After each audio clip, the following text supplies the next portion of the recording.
अतीक अहमद के परिवार से जुड़ी एक बड़ी खबर सामने आई है। इलाहाबाद हाई कोर्ट ने अतीक अहमद के दो बेटों उमर अहमद और अली अहमद को उनके छोटे भाई अबान अहमद के जनाजे में शामिल होने के लिए पैरोल दे दी है। दोनों इस समय अलग अलग जेलों में बंद हैं। हाईकोर्ट के मानवीय आधार पर यह राहत देते हुए स्पष्ट किया है कि पैरोल केवल अंतिम संस्कार में शामिल होने तक सीमित रहेगी और इसके लिए कड़ी शर्तें भी लागू होंगी। दरअसल अतीक अहमद के सबसे छोटे बेटे अबान अहमद की गुरुवार को झांसी में एक सड़क हादसे में मौत हो गई। वो अपने भाई अली अहमद से मिलने झांसी जेल जा रहा था, तभी उसकी कार दुर्घटनाग्रस्त होकर गिर गई और इसी हादसे में अबान और उसके एक दोस्त की मौत हो गई, जबकि कार में सवार अन्य लोग जो है वो घायल हो गए।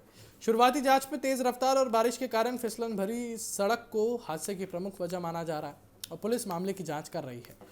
अबान की मौत के बाद परिवार ने इलाहाबाद हाई कोर्ट में याचिका दाखिल कर मांग की थी कि जेल में बंद उसके बड़े भाइयों उमर और अली को अंतिम संस्कार में शामिल होने की अनुमति दी जाए और याचिका पर सुनवाई करते हुए हाई कोर्ट की डिवीजन बेंच ने दोनों को सीमित अवधि की पैरोल देने की अनुमति दे दी है।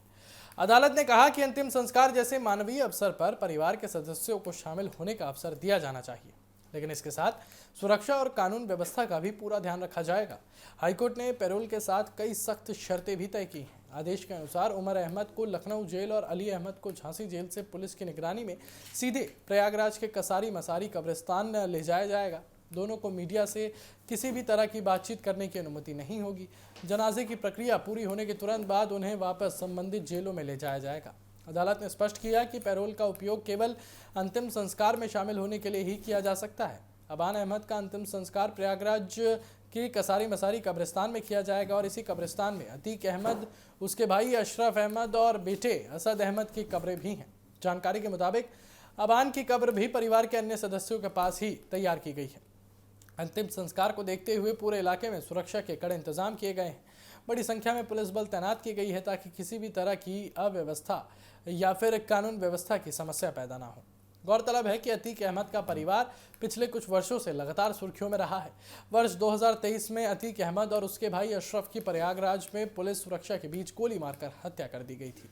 इससे पहले अतीक का बेटा असद अहमद पुलिस मुठभेड़ में मारा गया था और अब सबसे छोटे बेटे अबान की सड़क हादसे में मौत के बाद परिवार एक और बड़े सदमे से गुजर रहा है और इसी घटना ने एक बार फिर अतीक परिवार को चर्चा के केंद्र में ला दिया है। फिलहाल प्रशासन का पूरा फोकस अंतिम संस्कार को शांतिपूर्ण तरीके से संपन्न कराने पर है। अदालत के निर्देशों के अनुसार दोनों बंदी भाइयों को कड़ी सुरक्षा के बीच जनाजे में शामिल कराया जाएगा और तय समय के भीतर वापस जेल भेज दिया जाएगा। पुलिस और प्रशासन ने पूरे कार्यक्रम के लिए विस्तृत सुरक्षा योजना तैयार की है। अब सभी की नज़र इस बात पर है कि हाईकोर्ट के आदेश के अनुसार जनाजे की पूरी प्रक्रिया किस तरह संपन्न होती है और सुरक्षा व्यवस्था कितनी प्रभावी रहती है।